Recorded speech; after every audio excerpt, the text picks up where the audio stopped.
Man, I'm glad to be back. What's going on? What's going on, everybody? My name is Christopher Brown, and I got my guys with me. I got Jay, I got Kenny, and today we got ASAP Real Talk. We missing Freddie. Hopefully, he'll be here soon. You know, he likes to duck action, but it's cool. We're gonna start giving him a pass here and then. Yeah, I'm surprised. Normally he would have been on here because his little Lakers. AD actually showed up AD had a good last game, night. first good game this year. Yeah, so I know he wanted to come on here and be all loud and obnoxious and talk his trash to Jay. So I'm sure if he can, he'll get on, but we'll hold it down till he gets here. Well, y'all know the Lakers are never fully intact, so if LeBron coming back tomorrow, I mean, the super fan got to be hurt. So, but no, I'm sure he'll be making it back here shortly. You can't duck the heat for that long. But yeah, so moving on. Let's take a look. Let's hop straight into it. Let's start off with some hot takes. NFL, as we do Mondays. Let's go with you, Kenny. What's your hot take for this week? All right, my hot take. I'm going local. I live in Jacksonville, so I'm gonna stay local with my hot take. My hot take is the Jaguars would rather make money than be competitive. And of course, I'm saying this on the heels of the news of them signing Tim Tebow. It's just, and with Tim Tebow, like, no disrespect, but like, at some point you got to stop wanting to be a sideshow. Like, you want to be, taken seriously for your craft, because you were the guy that said you was the quarterback. You wasn't moving the tight end. And so now that you're on your last legs, you're trying to come back home and play tight end, which you could have played for 10 years if you just did it from the jump. So I'm like, I'm just, the Jaguars is they're trying to sell tickets to put some butts in the seats. And this move just proves that to me. So my hot take is the Jaguars would rather make money than be competitive. You don't think the Tebow show is going to go anywhere? Yeah, straight to the trash. All right. I mean, I can understand where you're coming from with that. But they got to do something to get some people in the seats this year. Yeah, but Tim Tebow, like 35. Yeah, he's 33 years old, man. Like, that ship has sailed. Like, you already, washed out a quarterback. Then you want to be a baseball player. You wash out at that. Now you want to come back to football again and be a tight end. He probably could have been a good tight end. In the beginning, he probably could have been a good tight end. He has some speed. He's powerful. He's smart. Yeah, you won the game because hopefully he got some extra win from Urban Meyer and Lawrence, so his boat can sail a little further, you know what I mean? So, and I think this is Urban Meyer also throwing him a bone too, because nobody else was looking at Tim Tebow. So, he's just, showing some Tim love. Tim Tebow wasn't looking at Tim Tebow. Nope. Man. Yeah, he said, and at the same time, like, if you're going to offer me an opportunity to play football and at home at that, like, I don't blame him for jumping at it. I'm more down with the Jaguars for doing it. That's real. No, that's real. Mr. Brown. My hot take is something that I've been saying for a while. And even though, they made a move before the draft, they're still going to make another one hopefully soon. My hot take is that Aaron Rodgers will be wearing the Denver Bronco uniform in the next year or two. I mean, I tried to tell people that as Bronco fans, especially Nate, that John Elway wants a winner at quarterback. He could have went out and drafted Fields. I'm surprised he didn't draft, a quarterback with this draft pick. He went out and traded for Bridgewater. I like Bridgewater. He's a quarterback that can be a game manager. He's not going to lose you games if you have the right roster, but he might not do the necessary things to win you, key games in the playoffs, throw the ball to win games. He might not be the guy to do that. And I don't think John Elway likes those quarterbacks because he had it with Tim Tebow. Tim Tebow took him to the playoffs. He won some games in the fourth quarter. He won a playoff game. But the first chance he got to get Peyton Manning, he made that deal. And look what it turned out to 2 Super Bowl appearances. They should have won more, but that's neither here nor there. But if you get a guy like Aaron Rodgers to the Broncos with this roster is ready to win. Then you're talking about a division with Aaron Rodgers and you got Patrick Mahomes in the same division. Oh my goodness. I think the Broncos, if they want to compete, I think their best chance is to get in, Aaron Rodgers. I thought they could have did it with the draft pick. They had the number 9 pick. There's some, other good draft picks. They got some guys that they can trade away. But I think that's going to happen in the next 1 to 2 years. Aaron Rodgers will be wearing a Denver Bronco uniform. And another hot take, he's going to lead them to a championship. If they keep these same quality guys they got now, he can definitely lead them to a championship. Hot take squared, huh? Yes, Doubling up. Doubling up. Man, okay. I mean, I feel where you're going with that because they always do reach and go after some Asian quarterback. Because you're right, Elway wants a winner already in place. He don't feel like he got to build them. But moving to myself, Fitzgerald's coming back. He took the off season. He looked at everything, scaled everything, and I feel like we went through him with a lot of moves. Not necessary for approval, but just direction source. Or else we wouldn't have brought in the receiving core the way we did. So I think Fitzgerald's coming back. I think he's taking his time. He may not even make the announcement until, right before we start preseason, but it's Fitz. He grew up exercising. He still exercises. He's probably the best shape of any of the players in the NFL, no matter his age. So Fitz will be back. That's my I like that one. Yeah, I could definitely see that, especially him, skipping training camp and then, the quote unquote 2 days, even though they don't really do 2 days like that anymore. But yeah, I could see him skipping all the training camp and then just coming in at that last preseason game that week before, that week leading up to that last preseason game, and then he just coming in. I could definitely see that. And he doesn't have to, he could be the number 3. He's not going to be a number. He's going to be a guy that they put in for special plays. They put in for special situations. He's going to be a third down receiver. You know what I'm saying? He's going to be Mr. Reliable. Yeah, exactly. That safety valve. He almost be like a H-back almost type of flex type of tight end type of guy. Yep. So I could definitely see that happening. Yeah, I think it's going to happen, definitely. Now, let's move on. So we jumped into this year. We're going to have that 17-game season. So far, they clinched it as permanent. Are we going to stop here? Do you guys see us stopping here? And is this something to make up some revenue and then we'll switch it back in a couple of years? Or do you think this is going to last and we're going to move forward with some more? I'll go with you first, Chris.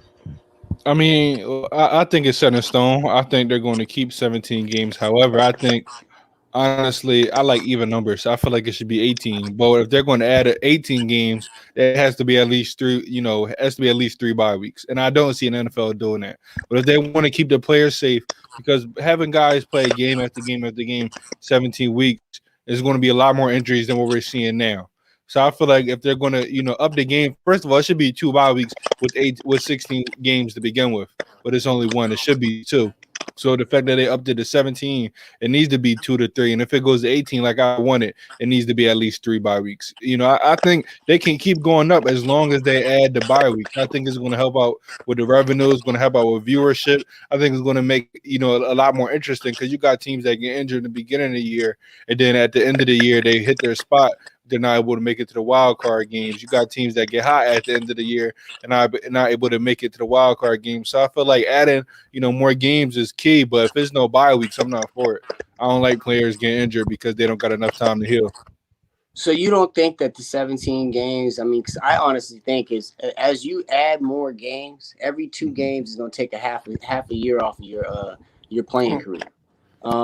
And true, depending on how much you get work though. Like if you're a guy like Derrick Henry, but then again, it's all about coaching because certain guys they get rest. They give rest. You look at Derrick Henry, they're able to rest him some games. They take him out 3rd, 4th quarter. So it's all about coaching. I see what you're saying. But see, you got to also look at it. I look at it in 2 different columns. I look at it as CTE, and then I look at it as other injuries. On the CTE side, you got number of hits to the head, period. I don't care if it happens, but the more hits to the head you have, the chances of it happening multiply.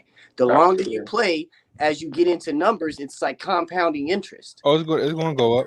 Yeah, I can't But deny that. they don't care about that. They don't. Concerned about. They care about that revenue. They care about that TV money. They care about those ticket sales. They care about the concessions, and they don't have to worry about the players because they don't guarantee their money. So do we need to expand the roster? They should. They definitely should do that. They should. They should expand the roster.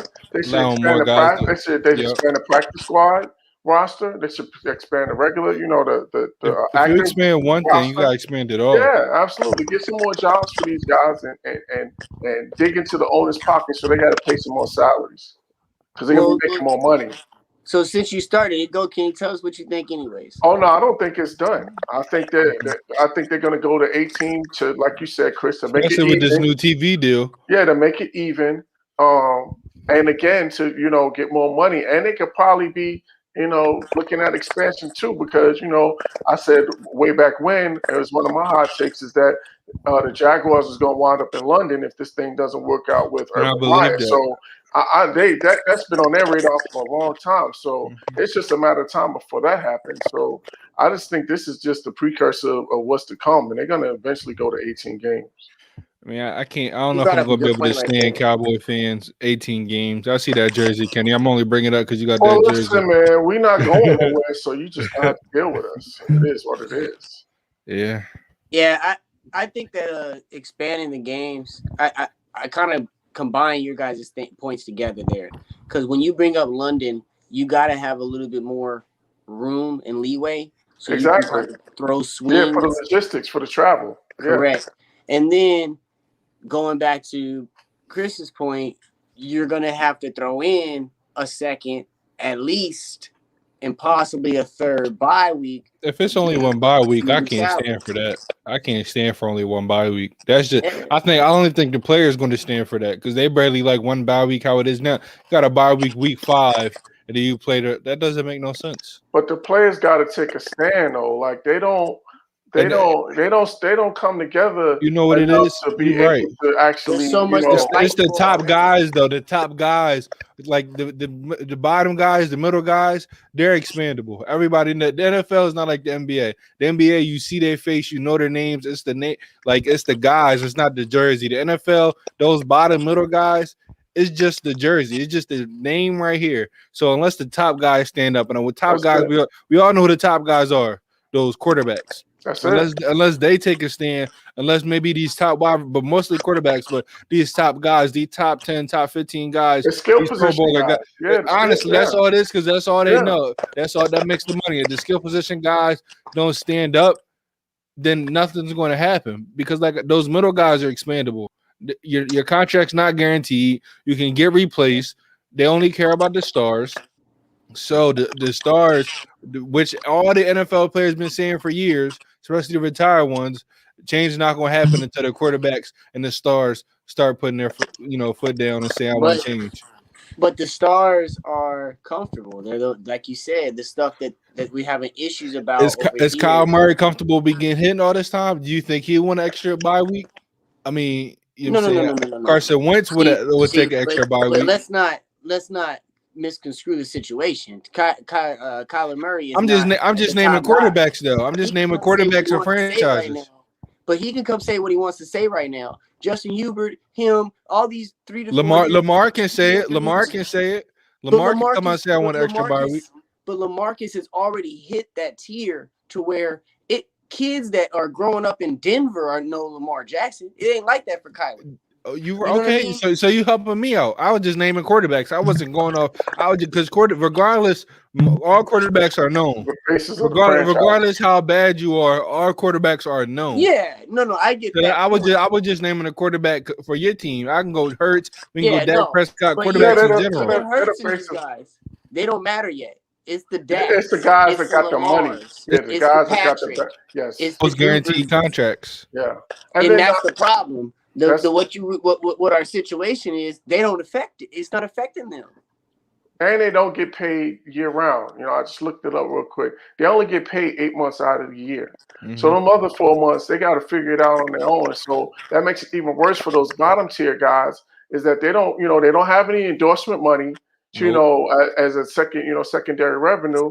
So all their money is tied in the NFL money. So if they're not playing, they're not getting paid. So these guys can't afford to. That's why, you know, it's even more important for those bigger guys, whether they make a war chest or they make some type of pool where they can, you know, cycle the money down, you know, shift the money down where guys, you know, contribute a certain amount or maybe a little extra or something like that out of their paycheck into the players union so that they can, you know, get that money to get down to those lower players. Until they do that, then they're never going to be able to, because even this last CBA just barely passed. It was so divided, like it barely passed. And that's why I respect the penalty. It's the top tier guys having to get on board for the better of the whole. Absolutely. You know what I mean? You're right on that. And I'll say like this. I mean, looking at it, I think that expansion is good if they do it right. Again, you know, with the hits and everything. So, you know, if they're gonna go to 17, we might as well go to 20 and add in 3 bye weeks. Add in, you know what I mean, 3 bye weeks. Add in a flex. At least 2. You know what I mean? Like if it goes to 20, it needs to be 3. But I don't see it going to 20 though because of time. But I see what you're saying. I think 18 is definitely the cap. But I see what you mean by it's going to keep going. I think 18 is going to be the cap, and yeah, I don't see it going to 20 unless they really want to expand. If we expand to Europe, 20 games is not a bad line with 3 buys because that gives us a time to have a 3-game runoff. But that would mean that there's multiple teams in Europe. I don't think. Yeah, multiple teams in Europe. You're gonna have 70-man rosters. Yeah. That means the NFL. At this point, I mean, I don't even know why they moved to the 17. I don't either. I think it should have stayed with even numbers. I think maybe that odd number may break some ties or may, you know. It's gonna playoffs is gonna look different because of these odd numbers. Yeah. So it's not gonna be teams that are 8 and 8. Yeah, it's gonna be 9 or 7, or it's gonna be 7 and 9. It's not gonna be no tie records. And then it comes down to all these different tiebreakers. But it was to even out the power rankings too. You know what I mean? Like the schedule, the power of schedules, because it was getting lopsided some years, man. Yeah, all the all the Tom Brady teams get easy schedules. We don't gotta talk about it though. Everybody know the answer. Now, let's move right along since we was talking about Tom Brady, since he ain't in the AFC no more. Mm-hmm. Who is now the top dog? Who's considered the one, you know, the favorite? Is it Cleveland? Does Cleveland have that? They made a lot of moves. That offense has gotten powerful over the last 2 seasons. You got Odell coming back from injury, and we saw what they did without him for such a long period of time. You know, throwing him back in the lineup, you know, does that make them the favorite? King, we can rock with you. I think that's to me, he's the question, or he's the determination whether or not they're going to be the favorites in the AFC North. If he's healthy, if he's, you know, if he's engaged, you know, if he's locked in, you know, no distractions, no extra, no diva type behavior, then I think they're the favorites. But if he isn't, I'm going with Baltimore. So I think he's going to be the determining factor because I think, you know, of course, the defense had nowhere to go but up. So I think it gets better. You bring in Clowney, you know, you put him with Myles Garrett, those 2 guys coming off the edge.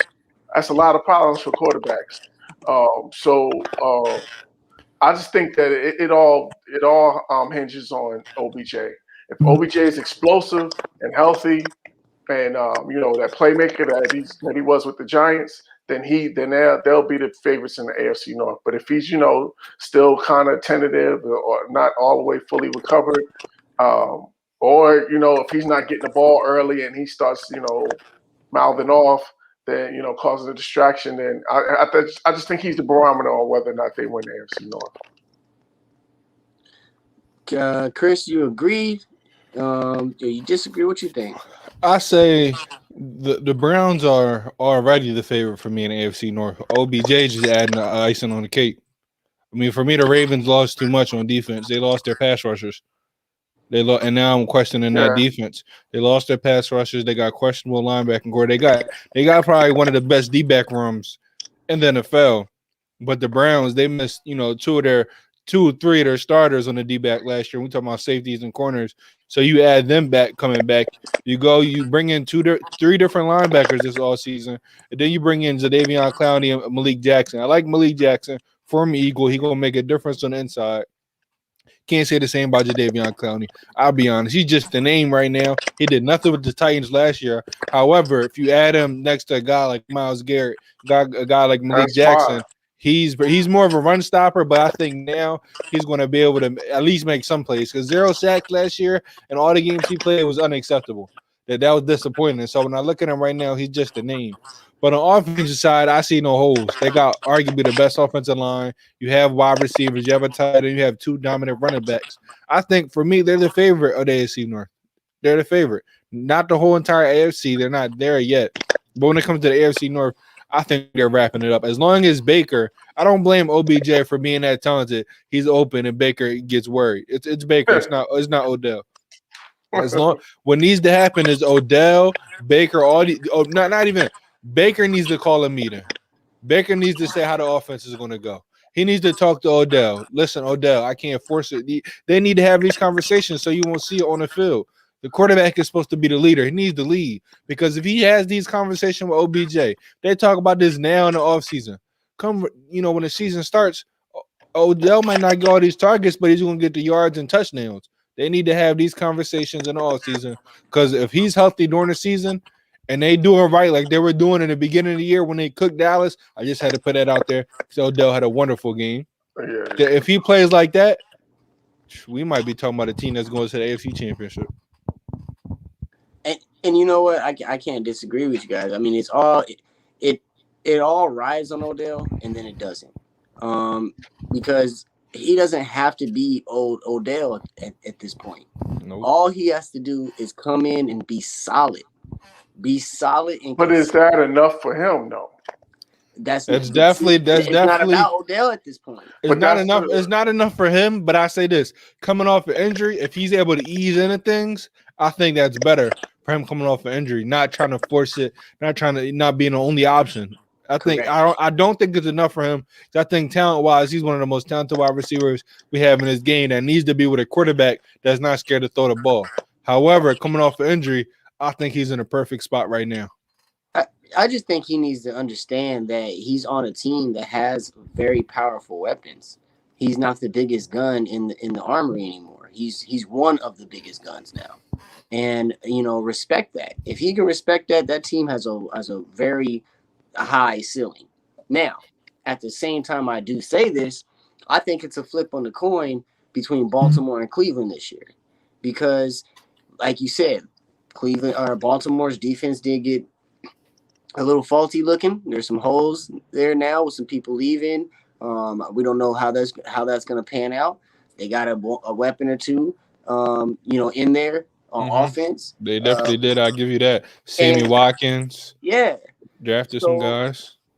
I don't know how are they going to be a little bit more powerful on offense and a little less stingy on defense, and it kind of pans out, or are we going to have a lopsided increase and decrease? So when I look at everything, I think it's literally we stand in the middle of the logo and flip the coin at the end of the season. We'll see what happens.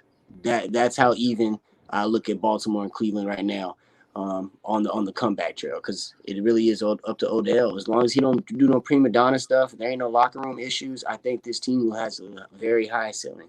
Well, I will say this though, they never got a chance to really get chemistry though. That was his his first year with the team, so they never really. And then he got hurt, so who knows what type of offseason work they've been able to do. So right. I think, that might have been part of the issue too, is that they never really got a chance to develop that chemistry that they needed.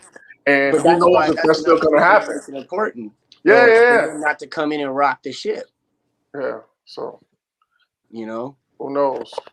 Yeah, I mean, now, with that being said, who is the dark horse to win the championship this year? We know we talked about a few front runners over the last couple of weeks. Who's the dark horse to win a championship this year? Go ahead, Kenny. Say it, Cowboys. Get it out right now. Go ahead and say it. Go ahead and say it. I saw you stretching and touching the floor, Kenny. If you want to say it, you might as well just say it proudly. I mean, all we need is the defense to play bend but don't break. If we could get the defense to be bend, they just got to be solid. Don't got to be don't have to be the 85 Bears. You don't have to be the 2000 Ravens or whatever year that was. You just got to be solid. Just be middle of the pack. We got so much firepower on offense. We just need the defense to just be solid. Give us a little break on offense. Let us, catch our breath. And we're putting up 25, 30 points a game with all those weapons.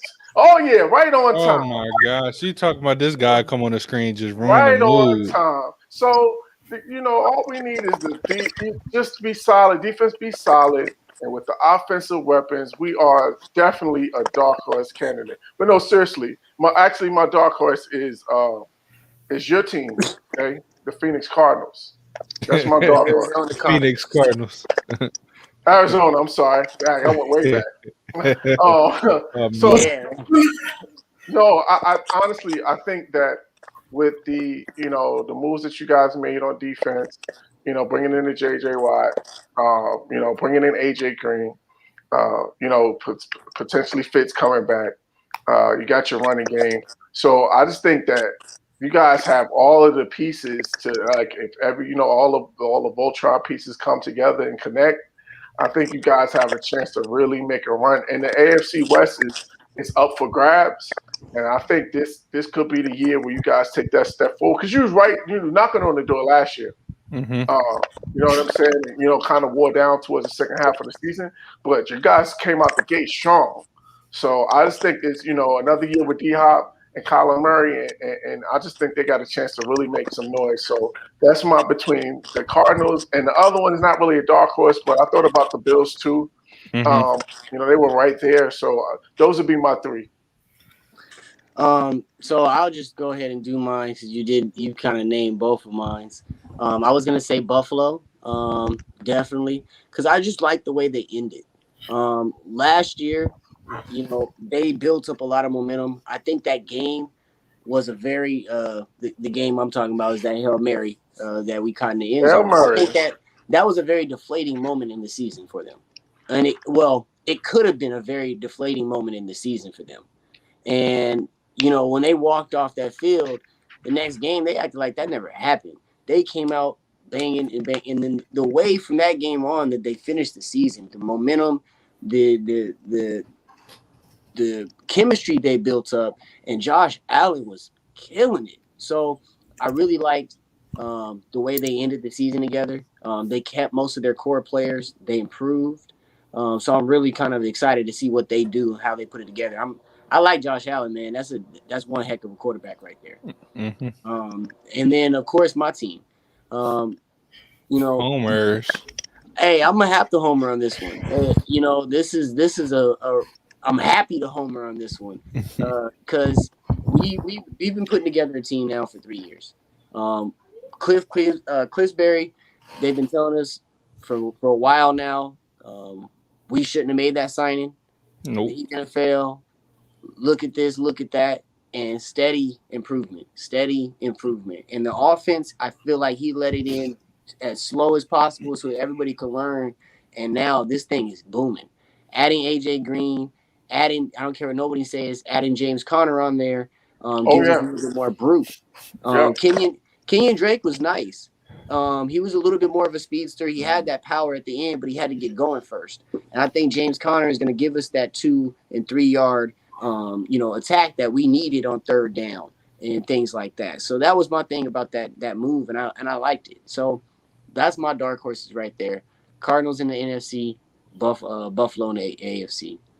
Now, Freddie after me.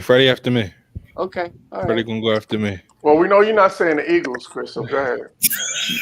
I mean, listen, I don't want us to win. Because we're not going to win. So I ain't going to put high hopes in my team and try to lie, say we are going to be a dark horse. But I'm going to go to NFC team and AFC team. That horse would be invisible. Yeah, your team trash. But A and 8 is in your future. You 7 and 9 is in your future. Kenny, you will hope the same thing. But actually, I'm going to go to AFC teams. The first AFC team I'm going to go is the New England Patriots. I told you guys how much I think the Patriots improved this all season. Not only did they add, a whole bunch of guys on offense, 2 wide receivers, 2 tight ends. Not only did they, make the Lord, Miss Sheila. Oh God. Freddie's number one and only fan, but like I said, I love the moves the Patriots made this all season. On that offensive side, they added weapons for Cam Newton. Now he has not only the running game with him, but he has weapons. So his numbers are going to look beautiful. He's going to have the multiple touchdowns on the ground, multiple touchdowns in the air. When I look at the defense, they added 6 defensive starters. And you draft Barmore, guy from Alabama, who was my steal of the draft because I said he should have been taken in the top 20. And they got him in the second round, and they needed that interior pass rusher. You bring in Van Noy, you bring in all the other guys. You already have a good D-back from. Listen, the Patriots, they're going to make some noise, and I won't be surprised if they end up winning the division. And the second team I'm going with, I got a friend, childhood friend. He was telling me about I need to, not sleep on this team this year, the Colts.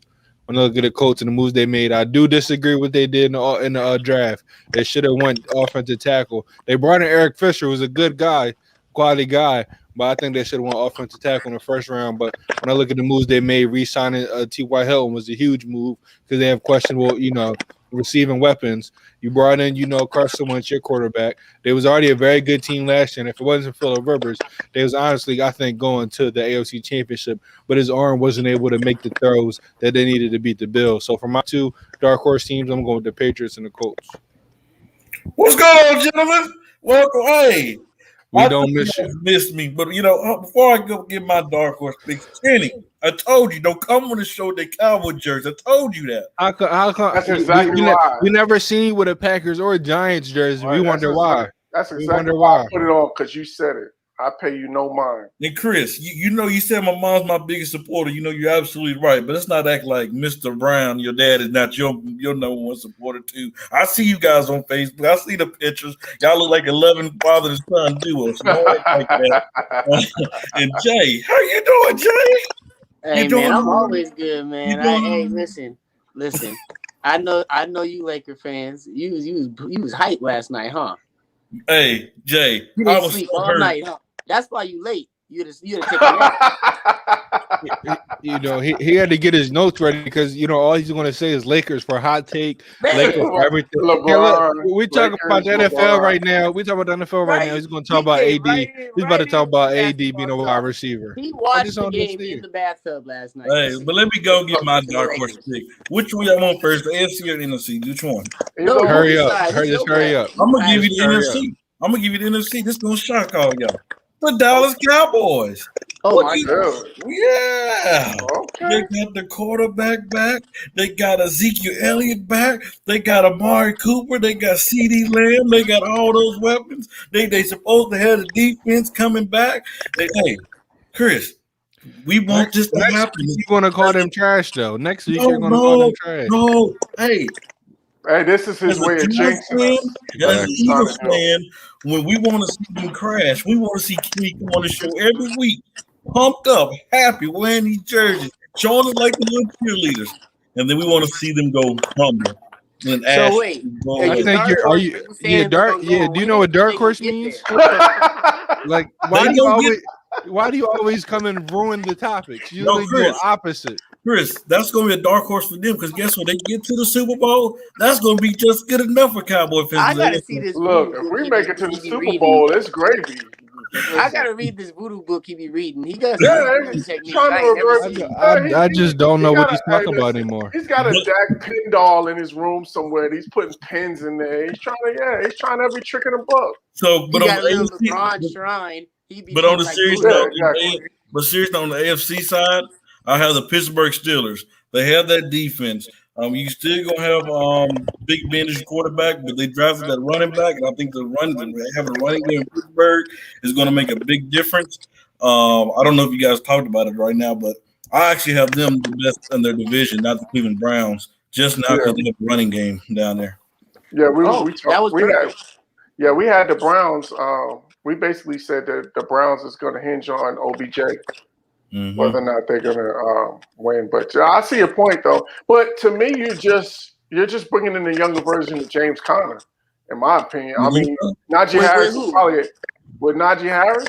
I think he might be a little better receiver out of the backfield, but I think James Conner is a good back. I like James Conner a lot. I don't know what you watched last year, but James Najee Conner Harris, is the average, below average running back from what I've seen last year. Who? I hope he proves me wrong. Who? James What Conner? I saw from James Conner, Well, James Conner. has some Now he got hurt. injuries. Yeah, he got hurt. The first half of the season, he was playing really well. But even a full, healthy James Conner, and I like the dude, he is not Najee Harris. He is not Najee Harris. Let's not get carried away about this is all I'm going to say. Yeah. This is all I'm going to say, though. Fully healthy James Conner is not a top 10 back, so it don't matter. It don't matter. Well, that's not what we're comparing. We're not, but Najee be better than you're James? right. I think career-wise he might, but as of right now, they're both not top 10 backs. When I look at the Steelers, cool, you got Najee. I think that's a huge upgrade, but I think you need multiple running backs on your team. And then when I look at the Cardinals picking up James Conner, I don't think that's a big shock. Le'Veon Bell been picked up yet? But we got two running backs though. We got 3 capable running backs because y'all just don't know. But Benjamin. Benjamin, he's a beast too. He just hasn't had his opportunity. So I hope he gets it this season. I'm not dissing. I'm just saying. I hope he gets it this season. You can't be a beast if you don't see the field. Le'Veon Bell he had basically a red shirt. We don't. Nobody knows who's going to. I think Le'Veon's about to get blackballed soon. Hey, Pittsburgh. Hey, I'll try to get him right. Pittsburgh. That ain't happening again. He better. Well, once this, you gotta wait and see what's gonna happen with these, June 1st cuts. Yeah. Yeah, I think Antonio Brown was an example. Like, hey, you're gonna either confine or get gone. So Le'Veon better watch out now because the teams are like, oh no, we can get rid of you. It don't matter. Mm-hmm. But moving on. So we didn't talk about dark horses. We didn't talk about the AFC North, and we didn't talk about championships. Okay, so who do we see as MVP candidates this year? Who do we see as the favorite for MVP? I should say. Freddie, I'll let you start this time. I have 2 of them, AFC and NFC. For the AFC, I have Josh Allen. I believe what Josh Allen did this year, I think he's going to be consistent but get better with the offensive piece they have down there in Buffalo. The NFC side, I'm going to be a homer. I got Saquon Barkley. I think Saquon is going to finally have that breakout year that he has not had yet in the NFL due to injury. With what line? Huh? With what line? With the Giants line changed somehow? Did I miss something? No, you got Barry Sanders O-line. But I believe that Saquon's going to have a breakout year coming back off this injury, and then I just think he's going to lead this team to the playoffs, which is going to lead him to be the MVP. So it's either Josh Allen or Saquon Barkley. So wait, quick question for you because you had Dallas as your dark horse. So will the Giants win the division, or are they going to make it in by wild card? He don't know. We don't know yet. He don't know. He don't listen. He don't know what listen. He's the Jason Whitlock of the show. It's to be determined. He don't know what he say before he going live. Hey, Chris, Kenny, we gonna go to you since we gonna stay in the division. Yeah. So I got a few guys. I got the usual suspects, Mahomes and Brady, but I got another dark horse. I'm going back to you, Jay, and your guy Kyler Murray. I think with the weapons that he has now, I think they with that offense, and there's no excuses now for Cliff Kingsbury. You got everything that you need offensively. You're supposed to be the offensive guru, so this should be the year that Kyler really takes that step to being the elite quarterback. So I got him as a dark horse, but I just got the usual suspects, Brady and Mahomes. Brady, everybody's back for Tampa Bay, so they shouldn't really miss a beat. And this guy, I don't know what deal he made with Father Time, but he just keeps defying Father Time. So just don't get hit. Yeah, and Mahomes is Mahomes. That's pretty much what it is. Yeah, he just doesn't take hits, and Mahomes is Mahomes, so he's just special. So as long as he's got those weapons, between Kelsey and Tyreek Hill, and with Clyde, they got that 3-headed monster. So he's gonna put up his numbers as well. So those are my 3. Yeah, I mean, I agree. You got your normal Patrick and Tom's, but mine was Josh. Like I said, I really like the guy. He performed above his expectations every single year. Definitely. Every single year, he's achieved them and performed above them. So I really like him. And my other one is going back to your Kyler Murray thing. I think Kyler would end up being in the conversation, but I really think DeAndre Hopkins at the end of the season is going to have more. Is going to be more suited and more deserving of it. I think that with us adding AJ Green, us adding these guys, he's going to have more single coverage opportunities, and I think that he's going to go all out. But Kyler Murray's going to have padded stats. That's what I'm saying. So even if that's what I was going to say, because even if D Hop has this huge season, it's only going to help out Kyler Murray. Exactly. That's the problem. Those touchdowns and all those yards that goes to him. And it's I can't remember. It's a quarterback. Yeah, it's a quarterback league. No, it's not even a quarterback necessarily league. That's a quarterback trophy. Yes, it is. Yeah, that's what I mean. That is a quarterback trophy, and it's a shame because I'm telling you, DeAndre. If I look at last year, DeAndre was the MVP of our team. I don't care what nobody says. You know what I mean? He changed everything because he took all this, a lot of the attention away from these guys and gave them opportunities even to be open. So now with him being able to have more snaps, single coverage, I think he's really going to go off. But like you guys said, it's still going to go to Kyler as far as the favorite of the team. So, Chris, what you think? For me, I'm going to go 3 guys. I'm going to go Matthew Stafford, number 1. I think now I said it from the jump. I've been a Matthew Stafford fan for years. Ever since I seen the dude break his arm and still finish the game and win the game when the throw. I respect toughness, and he's tough.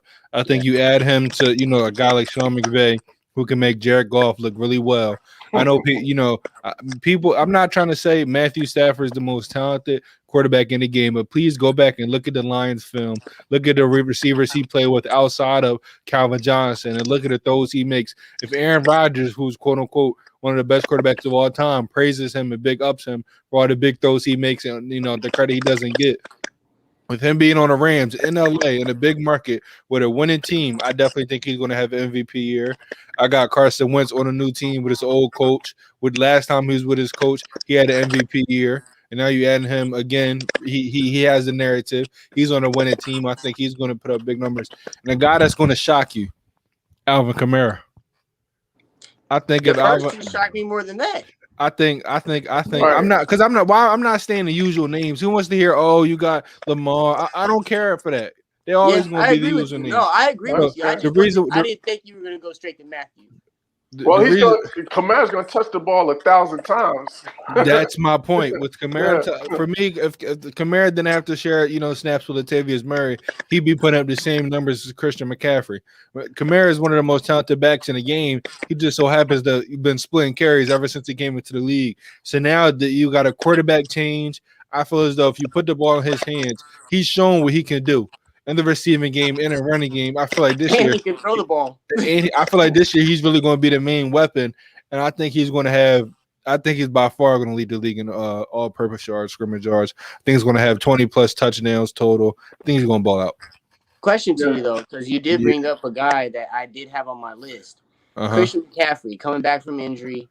Them going to Sam Darnold, which I think they're going to start using McCaffrey a lot more now in different types of ways. I don't know how much more you can use the guy. I don't know how much more you can use this guy. But man, they're not really. I mean, they didn't really do a lot more to do anything else for him. I mean, they did a lot that they didn't bring in big names, big guys. But if you look at what they did, they shuffled. They got good wide receiver help. They got a quarterback that's not afraid to throw the ball. You bring in Christian. Was afraid. He's not a gunslinger. Let me not say afraid. Let me not say afraid. He's not a gunslinger. Yeah, he didn't have the arm strength. Teddy Bridgewater doesn't have the arm strength to make those big. Sam Darnold has the arm strength. He can let it fly. So I think when you got deep threats like Robbie Anderson, Yo, he's a beast. You got DJ Moore, you got Curtis Samuel. I think they picked up some guys in the draft. I think that they Samuel got better. left. Oh, Samuel left? Samuel gone. Oh wow, I did not know that. However, That's it don't why matter I said they because kind Robbie Anderson and DJ Moore shuffled. they shuffle. But I like. I'm telling you, I like Sam Darnold. The only reason the Jets got rid of him is I'm gonna talk to because you in week 6. I'm gonna bring up this I like Sam Darnold stuff, man. Go ahead. And they they got Terrence Marshall Jr. That was my sleep of the draft. LSU, Terrence Marshall Jr. I think he's a beast. I just think Sam Darnold's out of there, y'all. I'm telling y'all. I think he's out of there. That's gonna be a running theme, you know. The Sam Darnold, and then this Saquon Barkley MVP thing. We definitely gonna revisit that. Yeah. Well, moving on, right? That's not Ezekiel Elliott. Oh, listen, Freddie, don't get ahead of yourself. Saquon has done nothing yet. But let's move on. You heard what I said. Let's move on to NBA hot takes. Freddie, we're going to you first to get your hot take out the way because you have the same hot take every single week. And I have no faith that you'll change it up. So whatever your hot take is. Hey, his opening line is, he's coming. He's coming back. He's coming back. Go ahead, Freddie. Dame time. I'm predicting the first round of the playoffs, Damian Lillard, CJ McCollum, Norman, Melo, all of them. It's going to knock out the Clippers. They're going to show us pops is the Clippers in the playoffs. Damian Lillard is going to go off. He's going to play crazy. He's hearing for years now. Especially with Pat Bev, he has something personal against him. So every year he's been hearing how these other teams are the favorite. And a few years ago, they was in the conference finals. You say, hey, don't forget about us. I believe that Damian Lillard likes their coach, and there's been rumors about him being trash. He is the Western Conference Scott Brooks. Yeah, being honest. Hey, but Damian Lillard likes him though. He respects the man, so I think he's going to try to go out there. Because he's loyal. Because Damian Lillard is loyal. Yeah, he's super loyal. So I believe they go out there. I think they're going to shock to be a first round shocker. Well, we gotta wait and see because 5, 6, 7 are 2 games difference from each other. But that would be a very, very good first round matchup. Kenny, I'm gonna go to you and be a hot take. What you got? Oh, I'm staying home. Nobody wants to see the Knicks in the playoffs. Nobody wants to see the Knicks in the playoffs. I'm not gonna lie though. I'm not gonna lie. I'm with you on that. D. Rose carved up the Clippers on yesterday. Julius Randle, and we'll get to him, is playing at an MVP level. Tibbs is, the great defensive wizard in terms of coaching. And these guys they have a great chemistry right now. They figured it, everybody's playing their role. They share the ball. RJ Barrett is really coming on. This guy's shooting 40% from the 3, quiet as kept. Everybody had questions about his jump shot. He put in the work, and he's shooting 40% from the 3-point line. So that's a testament to him. So, and the Garden, now they starting to let the fans in, and when it comes playoff time, the Garden is going to be rocking. New York is the mecca of basketball when it comes to, maybe not the way we used to be in terms of just the players and the talent coming out. But listen, I'm telling you, and don't let us beat the Hawks in the first round and then wind up playing Brooklyn in the second round. The city is going to be up for grabs. So that is true. Everybody knows the answer to that question. You're always trying to troll me. But I'm not going for it. Not today, Satan. Not today. Real quick, though, and just like what Freddie hot take, when I look at the Knicks, they're 9 games back. And you look at it. Our record is better than the Lakers. How about that? That is true. That is true. What you say? You heard what I said? They're actually the same. Go look. Go Google it. I thought we were getting better, but go ahead. Nah, it's about the same. But real quick though, the Knicks, the Celtics, the Hawks. A lot of these teams are in that. No, not the Celtics. I'm sorry. The Knicks, the Hawks, and the Heat. They're all a game difference of each other. All a game. So, I say if y'all play the Hawks, y'all beat them. But if y'all go against Milwaukee in the first round, you don't think Milwaukee wants to see you?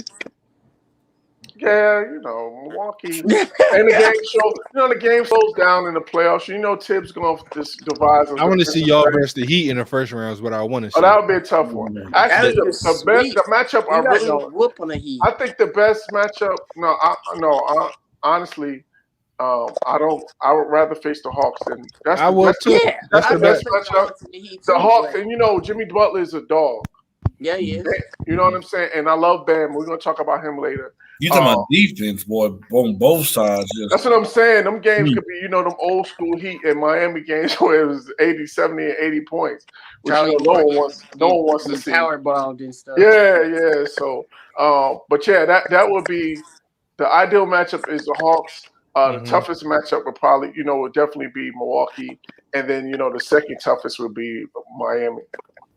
For sure. My hot take. Here's my hot take. I'll keep it simple. The two MVP favorites are centers, Embiid, Jokic. The NBA is about to be, the two of the top 6, 7 players are centers. We haven't seen that in a while.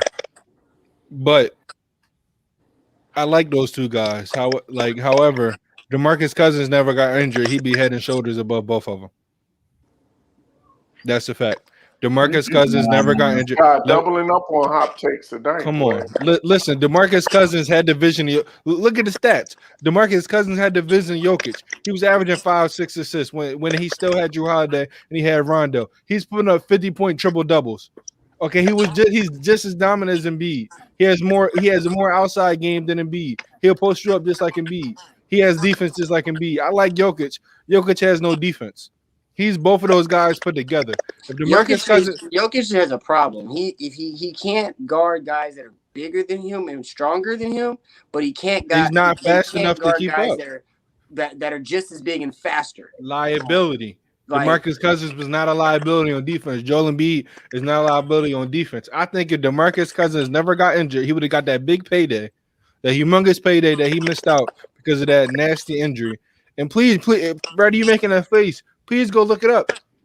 Putting up the same stats. DeMarcus Cousins was averaging putting up 50. I don't see Embiid or Jokic putting up 50-point triple doubles. I love Embiid. He doesn't have the vision to DeMarcus Cousins. He doesn't have the handle of DeMarcus Cousins. But I love Jokic. Jokic doesn't have the ball just as well, if not better, than Boogie. Exactly. You're right. But Boogie's more dominant on offense. Boogie's a better rebounder, and Boogie better defender. We've never seen Boogie lead his team in the Western Conference. Yeah. I mean, I seen Boogie have a group of nobodies. First of all, look at the team he was on. The Sacramento Bums. Okay, they're destined to lose. They had we're gonna talk about it. They had a coach that was doing right. They was winning. They was finally going to make it to the playoffs with a team full of nobodies. DeMarcus Cousins get injured, and then they want to fire the coach because they're not winning without DeMarcus Cousins. Newsflash, you're not going to win without your best player. He goes on to New Orleans. They were going to beat the Warriors. If that AD fully healthy, DeMarcus, Jrue Holiday, E'Twaun Moore, Rondo, they were beating the Warriors. I was putting money on it. We seen DeMarcus Cousins at his height in the West. There was no center better than him in the NBA, and that is a fact. That is a fact. I mean, when you say his defense is just as good as Joel Embiid, I highly disagree on that. Joel Embiid defense might be better, but DeMarcus Cousins' defense is head and shoulders above Jokic's. I agree. But neither one. But in that picture, when DeMarcus is doing his thing, ain't no center in the league that could just go down there. Nobody was putting up 50-point triple doubles at the center position. AD had trouble with him. That's why they went out and got him. Exactly. AD don't like guarding centers. Embiid and Boogie Cousins was the only centers that are dominating you in the paint and will face you up and dominate you. Yeah. There were only centers that was doing that. Boogie was bully ball. I love Embiid. Boogie was really, truly bully ball. Hardy, I think you must have forgot. I think you must have forgot how dominant DeMarcus Cousins. No, he's not. He's a great player. I'm just saying, Joel Embiid, man, is. I think. I just think you're talking to a guy that's a Sixers fan. I love Joel Embiid. However, when DeMarcus Cousins is doing what he's doing, plus getting 10 assists, I'm starting to think, man, he got some more things. He just never had the talent around him at all. And then when he did, he got injured. He just never had the right shake. He got hurt. Did he? Just caught a bunch when of he finally got the talent. When he finally got the talent, he got hurt. Yeah. In New Orleans, when he finally got that team. My hot take: if the playoffs started today, the Lakers don't make the official playoffs. Yeah. They get bumped Mm. in the play-in. The boot out of here. Mm. Wow. Steph Curry is playing way too hot. And Steph Curry is the wrong guy for a team like you guys to play. Yeah. You don't. LeBron can't guard him. Reach. Schroeder. AD can't guard him. Reach. So you're going to have to rely on one of your role KCP. players. KCP, Schroeder. You're going to have to rely on one of your role players Reach. to buckle down on that. Yeah. Now, don't get me wrong. LeBron would probably he'll average probably about 28 points a game. No, he won't. He'll have the GOAT defender on him, Draymond Green. He's going to shut him down. Oh, heck no. No, LeBron was going to average about 28 points a game on that series. Yeah. I think AD is going to average a smooth 25 and 12. But Curry, he's going to be putting up like 45. Yeah. Put up assists. For one game, nobody wants to see Curry.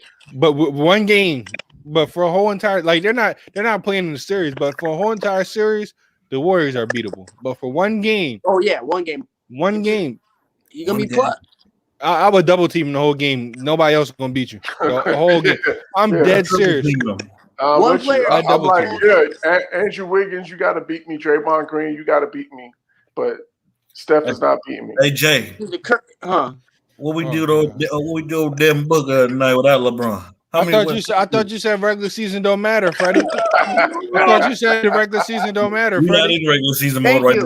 We not in regular season mode. Hey, and Chris Paul. The Lakers in playoff mode right now. Like 35, 34, 35, one of those. How old is LeBron? 36, I believe. And Chris Paul playing. Hey. He ain't taking days off. We're not on that topic this shit. I'm ready. He was chilling in that game. We was chilling. Let's talk about some young guys in their prime. Let's talk about Julius Randle. Should he be first team All NBA? I'll go first. I think he should. I think he's going to come down to the wire though. I think he definitely should be. I think he definitely should be. This guy's averaging like 25, 11. He doubles his assists. I think he's at 6 right now. He is balling out. He's the reason why the Knicks team, they're at right now. I think if he falls to the 6th spot, I think the voters are going to take that away from him. They're going to look at guys probably like Kawhi for a big name, all these big name guys. But if he and the Knicks can secure that 4th seed, can secure home court advantage in the first round, I think the voters are going to give him first team All NBA. I think he deserves it for what he did this year. Not only for the Knicks, but his personal growth in his game. Because I've been watching this guy for years, and this guy's game has increased tremendously. He's always had the ability to put the ball on the ground, but now he's really facing up from the 3-point line, not getting in the post and turn around and dominating. He's becoming a playmaker. His shot is getting better. So I definitely think, if it was up to me, I'd have him first team All NBA. But if we're being realistic, I think if he's up, I think if they don't have the 4th spot, I think voters might hold that against him. Jay, what you think? That's a very, very, very good argument, because I think that his stats this year are amplified by that ranking where they finish at the end of the year, because then no one see him, and that's why you slipped by, because I wanted to say something to you earlier. Man, I don't know why people keep overlooking Chris Paul on that MVP list. Like he's third on my ranking. He's third on my ranking. Okay, and he's first team All NBA for me. I think if he finished 3 or above, we have to be in that conversation. He don't have to win it, but he has to be top 3. And the same goes on the side for Julius Randle on this particular subject we're talking about here. That finish is what's going to boost him and put him up there. And he deserves it, man. Most improved player by far to me. Most consistent player this year. And he's lugging his team, man. He's really lugging his team. And you don't really see, besides we see Jokic out there do his thing, do his magic, but you don't see many 4-5s like that really make their whole team better. And Julius Randle has really made his whole team better, not just with the whole, the believing, but they got that energy now. They're out there, they're moving, man, and they believe in Julius. So I like Randle a lot. I liked him back in LA, and I think he deserves this. What you think about that, Kenny? Your guy. Come on, man. You already know. I knew the answer. To me, you could only pick between him and AD for that 4 spot. You probably, LeBron and Kawhi are battling for that 3 spot. And, considering LeBron probably, has missed so many games, you probably give that the nod to Kawhi. It's 2 guards, 2 forwards. I think that they can go 2 power forwards, can't they? Well, they go in center. You gotta. I'm saying it's 2 guards, 2 forwards, and a center. Yeah. I can tell you my 2 guards right now are Luka and CP3. My 2 forwards, I got Giannis and then Julius. No Steph. Well, last year they put Davis as a center. Yeah, last year they had Davis in there as a center. So, but that's Davis not making first team. He ain't playing. He's not with all those games that he missed. He's definitely, you can't put him in there. And the fact of the matter is that the Knicks were thought to be. Nobody expected them to be a playoff team. Playing team Everybody at best. Exactly. Everybody was looking at them to be a lottery team, like you said, Chris, playing team at best. But this team, even myself as a Knicks fan, I didn't expect to make the playoffs this year. I just wanted us to be competitive. Mm-hmm. And we far exceeded our expectation, and he is the main reason. I just think he's just improved so much in terms of his court awareness. He's just, in terms of his passing ability. He used to be the guy, especially in those Laker days, he just put his head down and ram, bull his way to the basket. Mm-hmm. And, no matter what happened. Yeah, you got it. But you knew once he made up his mind what he was going to do. Mm-hmm. Like he's putting his head down and he was going to score, come hell or high water. And now he's finding his teammates. He's recognizing the double teams and getting guys open looks. You see the chemistry between him and RJ, how that's blooming. And just the fact that he's taking the lead as the alpha male on this team. There's no question who's the leader is on this team. It's Julius Randle without question. And playing in the biggest media market in the world and dealing with that pressure and, how desperate as Knicks fans we've been for a winner and taking all that on as a challenge and coming in and just elevating his game the way he has. To me, for all of those reasons is why he has to be first team All-NBA. What you think about that, Jason? I mean, Freddie. My bad. Jason Whitlock. Hey man, as you guys know, I'm a Lakers fan, and Randle was the only one that I hurt me to let the seed walk out of the league, man. Because that dude was a dog. He's still a dog. Like Kenny said, he like, hey, he didn't have at this time. He didn't have a jump shot. He couldn't shoot 3 or none of that. But you knew Julius was going to put the ball down, put his head down, and drive to the lane and try to get something to lay up or dunk or contact. He never cheated. He hustled. But now you can definitely see that his game has grown in a different direction where he can actually take a mid-range shot, a 3-point shooting threes, shooting threes, like getting a 40% clip. And it's not just. You got to look at it this too, guys. He's doing this with the Knicks. The Knicks have not been good in how long? This roster's really not that good. I mean, it's not good at all. No offense. It's low-key trash. It's a fact. That's a fact. You got it. Even if they do drop, I don't see them taking that away from them. You can't, because they've overachieved everybody else's expectations. And like Kenny said, if it was going against the New York Nets or the Brooklyn Nets and New York Knicks, hey, New Yorkers going to be buzzing, man. It's going to be crazy. There's going to be more Knicks fans than I think Nets fans because absolutely. The Knicks I've seen in years. Yeah, correct. Definitely. Speaking of months, are gonna come out. Yeah, definitely are. But speaking about that 4 or 5 position, let's talk about Bam Adebayo. Where does he rank amongst centers in the NBA? Kenny, I go to you first. I got him top 3. Mm-hmm. I got him right behind the Joker and Embiid.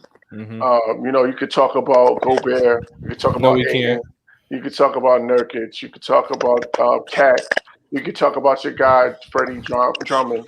But to me, I always Drummond had in that conversation. No, in terms of points and rebounds and block shots. But Bam is just really he's really skilled and really the best. Probably he might be the best all around. You know, him and Jokic, but defensively, it's no question because he could do all the things that Jokic should do and play defense and block shots. So to me, he's right behind those two guys. I got him number 3. Yeah, for me, he's 4 fighting a 3. I got Embiid, I got Jokic. He's about to surpass Cat. When I look at the defense, he's by far. He's puts him over Cat for me. Yeah, and I'm not mad at you. That's what I'm saying. He's slowly passing him because his game got better this year. His offense got better because he was a liability. He wasn't taking wide open mid range jump shots. He was missing layups, missing dunks. His offense improved. That's why I'm saying he's sliding in a 3. His defense, he's the best defensive center in the game. I'm tired of people talking about Rudy Gobert when Clint Capella is doing. Clint Capella is doing what Rudy Gobert is doing right now, but nobody wants to say nothing. So I'm tired of people overhyping Rudy Gobert's name. He's too overhyped. And Bam by far is the best defensive center in the game. Offensive-wise, he can play make. He can't score to the level of Jokic, but I feel you with the all-around game where he can get the rebound, push the ball, control the offense. I think his offense is what's going to push him to the top. If he's able to be a 20-point per game scorer, I think he's going to be amazing. He just has to deliver. Not even a 3-pointer. He don't have to just push out, develop that mid-range first. Just a foul shot. Just that 15, just that foul line jumper, that elbow jumper. Develop that with Udonis Haslam, like he's been working with you. And to finish working at the basket. You are undersized, but he uses that to his advantage. But for me, he's 3rd. Jay, how you feel about that? I got him clawing into the top 5, and I'll tell you guys why. First of all, I know Porzingis was hurt. You consider Porzingis a center? I consider him a power forward. Well, he's a 4. Porzingis is one of those positionless players.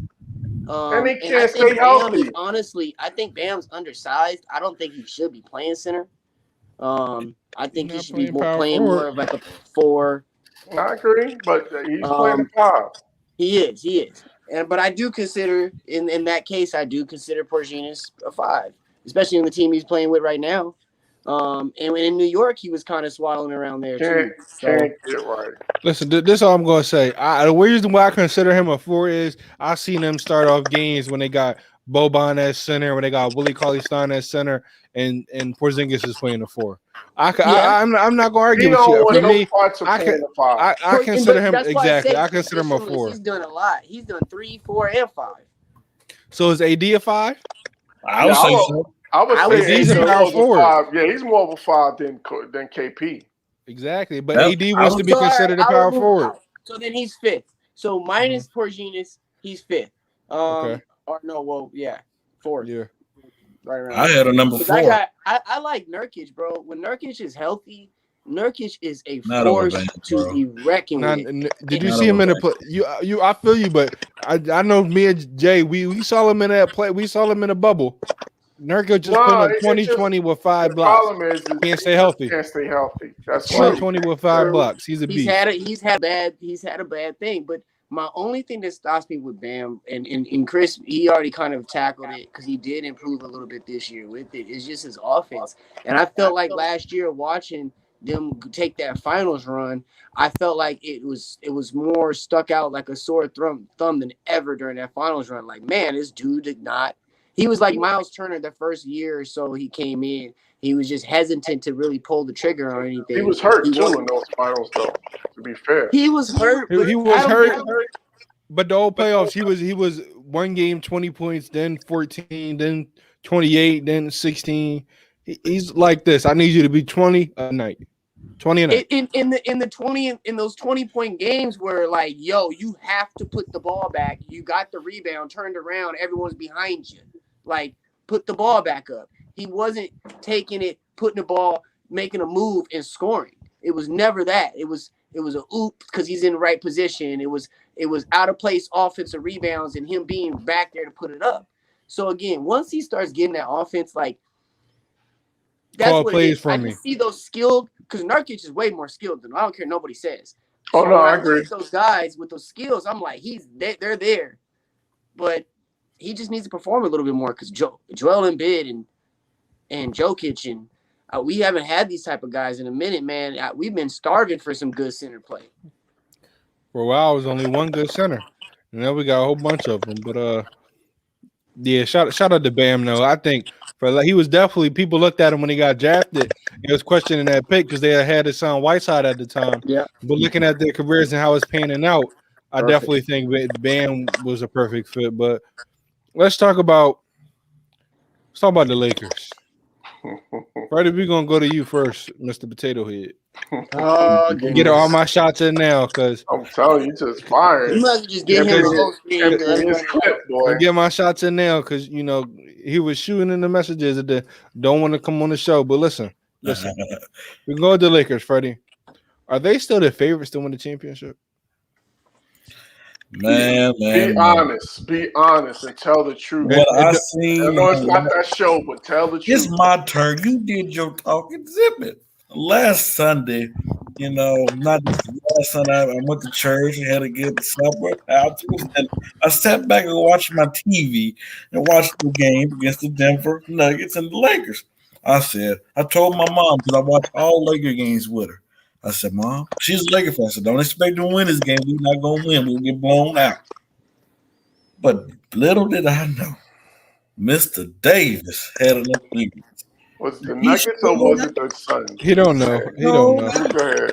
He showed us why he's still the best big man in the game today. And then he put on that show with the Nuggets without a LeBron James. Then he got the back spasm with the Clippers and then old Portland. Y'all see what he did in Portland. If old Kuzma didn't mess up, that game we would have won. And on Sunday, old Phoenix came to town, the number 2 seed in the West, with CP3, Devin Booker, Aiden, and Monty Williams as the coach. I had no Kyle Kuzma. I had no LeBron James, no Dennis Schroeder. I had one point guard and Anthony Davis, 42 and 12, 3 steals, 2 blocks. Just look at the dominance. Their point coming here. Are you going to answer the question about them being in favor to win the championship? And then this morning, I got better news that Chris Haynes said that LeBron had 2 workouts, intensive workouts, where he was running and cutting, and that he still good. So I'm gonna give you a percentage. There's an 85% chance that my Lakers are winning the championship. You did all that to tell us about an 85%? 85%. You did all Y'all in that trouble. Yo, your day coming. You having an 85%. Jay, your day is coming. Kenny, I told you, your day is coming. We coming for your Nets. Oh my gosh. You might don't want to say it, but your day coming too, and I'll be here watching. Jay, are we doing a live watch party? Yes, He's done. Sometimes He took too long. it sounds like when you be talking, like you one of those guys. You get your keys, get dressed, brush your teeth, get in the car. Don't know where the heck you going. Yeah, for Freddie, we get it. 85% chance. Jay, go ahead. You might as well give us your thoughts on this. Man, listen. Are the Lakers a favorite? I would say they won a championship and they won it last year. That's how I'm gonna start this. So yeah, you got to beat the champ. But I'm gonna tell you what, the boat is sinking. There's holes in the bottom. They've lost their path. they got bullet holes in the sail. The ship is broken, and you can be delusional all you want. That's okay. That's why we here as a foursome, so we can help you and bring you back to reality sometimes. Freddie, look at what you're dealing with. You know what you saw the last 2 games from AD. You saw them tell AD. Hey, I don't know if Ron gonna be here. Yeah, I know he's coming back next week. I don't know if he's really gonna be here. So we're gonna feed you these next 2 games and look and see what this team's offense is gonna be like if LeBron is not gonna be able to do his thing. He's gonna be able to do his thing. I don't care if you say that. We gotta see that. Just earlier this last week, you were saying him soft. He's going to do his thing. He is soft. And listen, I'm not gonna be here and be delusional and a hater. LeBron James is one of the most magnificent athletes in sports. Okay, if anyone can come back from these type of injuries and do it, it is him. Okay, But dude, he's doing this now, and he is getting older, and he has put a lot of miles on. Where does it show that he got older, Jay? Huh? Where does it show that he's getting older? Tell me that. Because His before birth- he got his hurt, birthday his every game was year. still- before he was hurt, he was still looking like an MVP player. So tell His me what- birthday, but his listen, birthday he got every year hurt. shows him getting You know, older. as you get older, You smart, Ellie. it takes longer for you to heal. As you get older, we those seen Michael injuries- Thomas with the same those injury come. Jay, he didn't come back to be the same. So tell me when there's a player. Did you see the first game back where he could barely get off the ground? Thank you. He was barely finishing his layups. He could Yeah. not. He had no lift. Did So Michael now- Thomas now come back? Fox- the same? So now 5 days later, he's going to just all of a sudden be explosive again. Did Michael No. Thomas come back the same? No, and then listen, Freddie. Let's be honest. Let's be honest with each other. Let's go back when AD came back. That first 3 games of AD coming back, he was a shell. He He was was. a shell. I was He scared was too. a shell of himself. He Yeah. didn't have, Now we no finally being offensive honest. moves. He was facing you up, jab stepping you, taking jumpers. That is not AD's game. But now look at him. But Now that's look my at point, him. though. But LeBron is he has an ankle injury, bro. And the LeBron worst gains kind of ankle speed injury. and athleticism. Jay. So tell me this: did they or did they not impress you on Sunday? AD did. No. Did my Lakers? Because you got to say AD out of did. Caruso on KCP. AD impressed me. How you gonna tell him who impressed him? How you gonna tell Jay who impressed Jay? Okay. That don't make no sense. Oh, only AD. Okay. No, seriously. AD I've the seen only we've one that watched showed Caruso. We've watched KCP. We've watched these Caruso, guys they all both gave you year. about 18, 17 points. We've That night. watched What are you these talking guys about, all Chris? year long. They benefited from AD having 42 points and being unstoppable. We So- watched these guys. So are you all year saying long. that if you're Phoenix Suns, if we play, are you scared of us in the playoffs because you have nobody can guard AD? You saying that? Are we gonna be scared of y'all? You know, you need to be because you have nobody No, guard AD Ayton didn't even hardly play in that game. We knew what Why? we was doing. because he couldn't handle old Drummond. All right, Next. yeah, Kenny, Let's Kenny, move on. Kenny. I'm gonna go. Did you go already, Kenny? No, but I'll be quick. I'm gonna be quick too after you. Yeah, no, they're not the favorites. The only reason, like you said, they get a puncher's chance. That's it. And, you know, because of the champions, you give them that defending champion title, and that's it. LeBron James is trying to come back from the worst possible injury to have. That high ankle sprain is the hardest type of ankle sprain Especially to come in back basketball. And to rush back. Exactly. Especially in basketball. Exactly. And this man already said he knows he's not going to be 100%. He said he might not ever be 100%. This is out of the man's believe own it? mouth. Oh, so For now the playoffs right now, yeah, yes. man. He might get healthy in the 5 offseason. days later, But the 5 playoffs, days, 5 days later is not going to make that much of a difference. I'm sorry. He may slow you some flashes. He may actually even dunk the ball every now and then. But if you got to play in that playing tournament, that's more wear and tear. Oh, I So want that to makes it- Oh, stop Hey, man. lying. See, now That let's the move first couple on. games, All right, it's you not was just gonna talking be- about Let's about move Curry. on, man. Real quick, let me give my answer. I'm gonna give them. I say they're the defending champs. They have to be dethroned. All right, that's the default answer.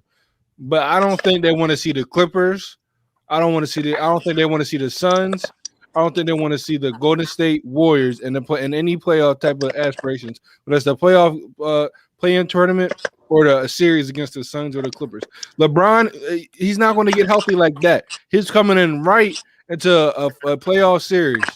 Every game dogfight, matters. A dogfight against the Suns and the Clippers who are trying to win championships. Can't ease his way back into it. Exactly. The Suns? Nah, bro. The Suns weak. What I saw Sunday, Devin Booker can't handle that defense that Frank Vogel is bringing. Devin Booker put up 14 shots. He's not going to put up 14 shots in the playoffs. No, Dude, and they already secured the number 2 spot. Why did he put up 14 shots? Because No, the defense. you know what you should be worried about? You know what you should be worried about is the stretch when we were down 22 points and we closed it to 7. Do you think With Chris Paul on was the on the bench. court? Do That you was- think? Do We're you think? moving on, Freddie. Freddie, we moving on. One last thing I gotta say. One last thing. No more last things. No, I We're gotta say moving one on. We're last moving on. thing. We're moving on. Y'all We're days moving on. coming, and I'll be here watching. Okay, the guy that switches up his takes about his own team. Yeah, our day is coming When did I switch takes? every single week. Now, Man, What let's day of talk- the week is it? exactly. Now let's talk about this before we wrap it up. When I look at the Clippers, I think their championship or bust. And so, me personally, with this topic, will the Clippers blow it up? They don't make the finals this year. I think yeah. I'm looking at Kawhi on a player option. You know, that's cool. He bought the house in Los Angeles. I feel like this dude wants to win. He'll go anywhere just to win. Toronto was going to give him the city, and he left. So I'm thinking exactly. So I'm thinking Kawhi might leave. You got guys like Rondo and DeMarcus Cousins who are veterans. If Kawhi leaves, I doubt they're going to stay. It's a lot of veterans on this team. It's not a young team. It's a lot of vets on this team. Yet they secured Paul George, but who else important is really secured up there? Who else important really loves their role? I think a lot of guys will leave if Kawhi leaves. So I think he could be the domino effect, Jay. If the Clippers don't win the championship or make it to the finals this year, you think they're blowing it up? Yeah, I told you I had one team in the East, and this was my West team. And then sadly, I hope Jaylen Brown heals up, man. That was a big hurt for Boston. But they out first round. Yeah, that hurt. But Boston was my other team, and I still kind of believe that. I still think they're going to do a lot. But with LA, it all relies on Kawhi. I think if they got a first round exit, Kawhi ain't saying nothing. He's picking up his stuff. He's coming to Philly. No, he's coming back to Doc. No, honestly, I could see Kawhi going to Milwaukee, but we'll get to that another day. But Milwaukee? Yeah. Oh God. They're not no money. I don't know how they would pull it off, but Kawhi. They have no money. So we'll figure that out. That's why I said it'll be another day conversation. But I really think that they're gonna blow it up, and it really depends on Kawhi. If Kawhi wants to stay and doesn't pick up that player option, they're gonna make it work. But I think they're definitely on the verge of breaking this thing up, man. Paul George didn't pan out. What you think about that, Ken? Oh, I'm not going to say that. What do you think about that, though? Not for them. Yeah. No, I agree. I think it all hinges on what Kawhi does. If he does decide to opt out and he walks away, then they're gonna blow it up. But if he stays, they're gonna make another run at it. So it all depends. Yeah, if he stays, he make another run at it because you got Paul George locked in. You're going to wind up trying to lock in Kawhi, give him that super max. And so that's it. Once you do that to those two guys, and you lock those two guys, and then you're committed to them for the next 3 or 4 years. So I think it all matters if he opts out of this, uses his player option, and he Uncle Leonard or Uncle Dennis, whatever his name is, he's right in New Jersey. Yeah. He's right in New Jersey. So just come on to New York. Come to the Mecca. Oh, the Knicks. Okay, I thought you was going to say the Nets. No. Come on to New York. You will be the face. You could be the face of the franchise. You could be that Patrick Ewing quiet superstar. You know what I'm saying? Live out in Jersey. Be nice and comfortable. Be close to your family. Come on to New York. Listen, I want to be mad if he went to the Knicks. I still want him to come to Philly, but I think him going to the Knicks will be great for basketball. But let's go on to second to last topic. The season ends in a week. Last week, when you look at the playoff teams right now, Kenny, which team do you think should be nervous? The Lakers. Yeah. The Lakers. No question, they should be nervous because one, they don't want to be in that play-in tournament. I don't care what Freddie says. They want to try to keep LeBron as rested as possible to make a deep playoff run. The more games that they have to play, that makes it harder for them to try to defend their championship. Mm-hmm. So they're the ones that are nervous. To me, there's no question about it. And I don't know that they could even do anything to be able to get themselves out of that. When now a whole Portland wins 1 or 2 games? Yeah, I mean, it's so they're so close together. So it's of course it's still a possibility. Because they're only a game out of that 6 seed. So they can still, if things break right. And I think that's another reason why LeBron is coming back this week, because he wants no part of that play-in tournament. He already said that whoever came up with the play-in tournament should be fired the year before, having said that he loved the play-in tournament. But that's another subject for another day. Can you imagine what LeBron James' reaction was when he looked down at the standings 2 days after looking at it? It was like, what? Play-in? Right. I think when I look at them, I think he'll be fine playing every team except for the Warriors. I don't think he's gonna have a problem going against the Grizzlies or the Spurs. No, but it's just the wear and tear. It's not about the having. Oh, I know that. I don't even care about the wear and tear against the Grizzlies or the Spurs. I don't think he'll even have an issue. They won't even play him that much. Exactly, but the Warriors, just because of you got to go full fledged. Yeah, you got to go full. But same question to you though, Jay. Well, the Jazz and after the play-in, but man, I would say Indiana. Indiana got the worst luck in this situation. They better hope they can whoop up and get above Boston because you do not want to see Russell Westbrook right now. No. Shout out to my boy 20 and 20. Dude. Russell. Him and Bradley Beal, though. Both of them. No, and Bradley Beal, too. No, I'm going to. That's the best duo in the game right now. Dude, I mean, Russell Westbrook, point guard, 2.0, I will say, because Chris Paul. But the dude is amazing. Anybody that has to play him right now, you're in trouble. I think Philadelphia obviously is going to have the trump card on them when they get to that situation. But you know what I'm saying. Going up in that one game. That one game, bro. Against Russ and Bradley Beal. He might do a 50-point triple-double coming up. Yeah, they both could mess around and get 40. Exactly. Man. So that's what I say. I say it's Indiana, and then after that, the Jazz. I don't care what nobody says. I don't care what nobody says. Y'all kind of nailed it earlier talking about Rudy Gobert. He's not what he was a couple years ago. He's actually He never was an offensive. He's just a dunker. His center position was so bad a couple years ago that it looked like he was able to be all defensive. Like he's good on defense. No, bro, but he's Clint Capella. He's definitely a really good defender. He's a really good defender. But he's an offensive liability. If he's not catching a lob, he can't score. He's not doing nothing that Clint Capella isn't doing. He can't shoot. He's not doing nothing Clint Capella isn't doing. He's 7% from the foul line. So to me, that's the problem with Utah is when the game slows down in the playoffs, is that they don't really have that great secondary scorer to go with Donovan Mitchell, and so that's why they're going to posters in the league right now. Yeah, but again, the game slows down. So right. I'm saying Rudy Gobert is in not getting all those dunks in the league right now. He's going left and right. He goes up for everything. He goes up for everything. You're not getting those dunks like that in the playoffs, though. No, I honestly think that team is one of those, just coast.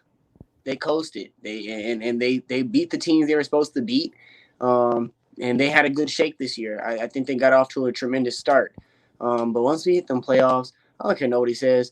If I look at 1 through 10 on the West, I don't put Utah in the top 6 if we started this today. I don't put Utah in the top 5 if we started this today to win in the West. I don't. You know what I mean? Denver, I think if we started it over, would have finished higher than them. I think the Suns would have finished higher than them if we started it over. Clippers and I think the Lakers healthy would have finished higher than them if we started it over. So I think they better be wide awake. Yeah, I'm with you on that. They definitely need to be wide awake. But before Brown, the injury, they say he was out for the season. The Celtics was my team. They're in a tough spot. But right now, I'm gonna stick with the East. I say the Hawks. For them with this unit, it being their first time in the playoffs, I think, just like Kenny said, the Knicks want to see the Hawks, and I think the Hawks want to see the Knicks. I think that's the best matchup for each team. I think it's pretty even for me when I look at it. The talent and the guys that they have. I think it's somewhat even. That's going to be a series that I hope goes 7. I think D Rose is going to punish Trae Young. And I'm not mad at you for that. I'm not mad at you for that. Trae Young is one of those guys again, though. You don't want just one game with a guy like that. That's what. And then you got. There's going to be a series because they both got guys that can go off. Like you got John Collins, you got the shooters that they have in Bogdanovich, you got Huber, you got a lot. Hunter. I think it's going to be a good series. I don't think the Hawks want to play the Heat in the first round. I don't think the Hawks want to fall down and play like the Nets or play like the Bucks in the first round. So if I'm looking at Atlanta right now, I'm trying to stay in that 4 or 5 range because 4 through 6 is only a half game difference. I don't want to see the Bucks or the Heat in that first round. As long as I'm playing the Knicks, I'm cool. I'll be honest with you. I agree with you on every day but today because the Knicks, their momentum right now, man. I'd rather play the Heat. Because the Heat have really been up and down all year. They've been up and down, but playoff experience is playoff experience means a lot. Yeah, that does. They've been up and down all year. Victor Oladipo, they traded him for nothing, but he's nowhere to be found. They've been up and down all year. I'll give you all that, but in the playoff time, playoff experience, and the chemistry. Yeah, and Butler has that refuse to lose in him. So he can definitely will a team a game or two. Yeah, absolutely. I tell you what though, Kenny kind of mentioned it earlier. He nailed on a little bit, but if that Madison Square Garden is packed, boy. It's going to be. I'm going to be honest. I hope if that Madison, if that arena is packed, I'm scared for my Sixers because we suck on the road. Bro, we might lose a game or two. We shouldn't lose. I'll be honest. I don't think with the COVID restrictions though. I don't think it's not going to be what it could be. Yeah, they gonna try their best. But Derrick Rose said the other day, yesterday, I think it was. He was saying, even with the limited fans, it still sound like it's crazy. It still sound crazy loud. And he was like, you can hear the trash talking in the whole nine. So, we're gonna bring the New Yorkers. We're gonna bring the energy. I can't wait for playoffs. So it's gonna be intimidating. It's gonna be some level of intimidation for sure. So I'm excited. Yeah, same. I'm definitely excited. But let's wrap it up with the start, bench, cut. We got 3 power forwards, 3 guys that were dominant in era. We got Kevin Garnett, Charles Barkley, and Karl Malone. Jay, I'm gonna go first with you. Start, bench, cut. Who you got? Man, I'm starting. One of my favorite players of all time, Mr. Charles Barkley. Homer. And you know what? I'll be proud to be a homer with that one. I'm not mad at Charles Barkley to me is probably top 5, top 3 greatest power forwards to touch the floor. And honestly, he's one of my favorite players to ever play basketball. Second, we're gonna bench KG. He has a temper, so I'm gonna send him. You know what I'm saying? Charles Barkley got his own temper. I'm about to say, yeah. And then Karl Malone. If Stockton ain't in the game, no matter if Karl Malone is. So he can go somewhere else. Kenny, what you got? Start, bench, cut. Well, I kind of have, it's kind of similar to Jay, but I got to change it. Number 1. Mm-hmm. To me, KG is number 1 because of between offense and defense and his versatility, being able to score, facing the basket and posting up. He had that high release that was like unblockable. Nobody could touch that, when he got that high release going. And just defensively, the way he quarterbacked the defense, even the way he guarded on the ball, like he would switch out the guards and make them have to work for buckets. So I just think for his defensive versatility and his offensive versatility, I got him number 1. Charles Barkley is number 2. Like if Charles could defensively, that's why I put KG over him because Charles wasn't a really good defender.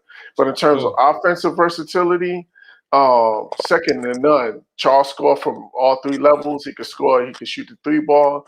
He could put it on the floor. He could post up. And then at 6'5", just the fact that how dominant he was at that position where you got going against guys, you're giving up, 6 or 7 inches sometimes every night, going against 6'9", 6'10" guys every night. So I got Barkley too, and then I'm cutting Malone. Like you said, if in terms of offensively, he was definitely a great player, points and rebounds, but Malone didn't pass the ball. And he wasn't really a great defender. He's more of a position defender. He wasn't blocking any shots or anything like that. So I got to cut Karl Malone. So I'm starting KG, I'm benching Barkley, and I'm cutting Malone. Oh, man. I'll start, with the guy I'm going to cut Karl Malone. I think we're all cutting Karl Malone. I don't care if this is offensive. Just being real. It sucks because these 2 guys are 2 of my favorite players, not only at the position, but I'm talking about basketball in general. I'm benching KG, and this is no disrespect. KG for me. Everybody screams Giannis is great on defense. I think they need to go look at KG. I was arguing with a guy on Twitter. He was saying, "Oh well, Giannis is supposed to be the rim protector. He's this, he's that."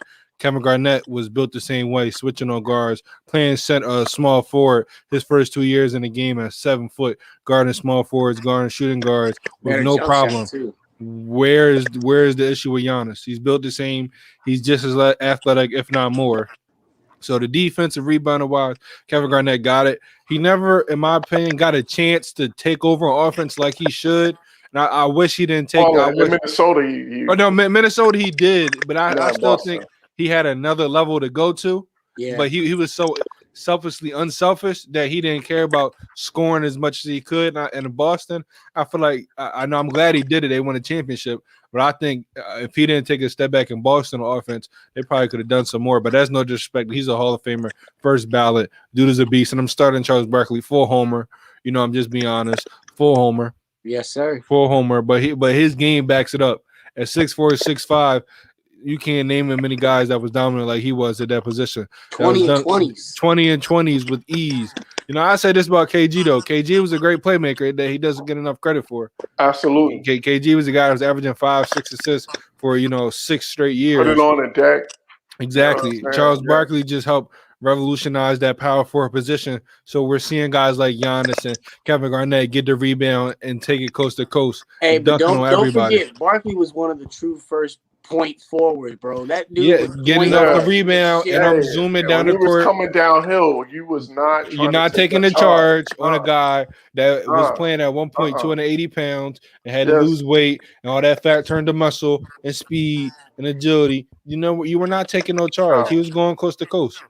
Yeah, no smoke. And he's definitely underrated because that championship narrative. He never had the best teams around him, but you can't blame him for his team lack of success.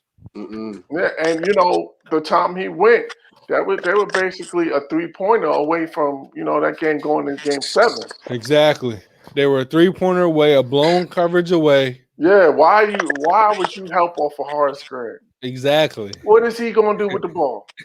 Why are you helping on him? Makes no sense.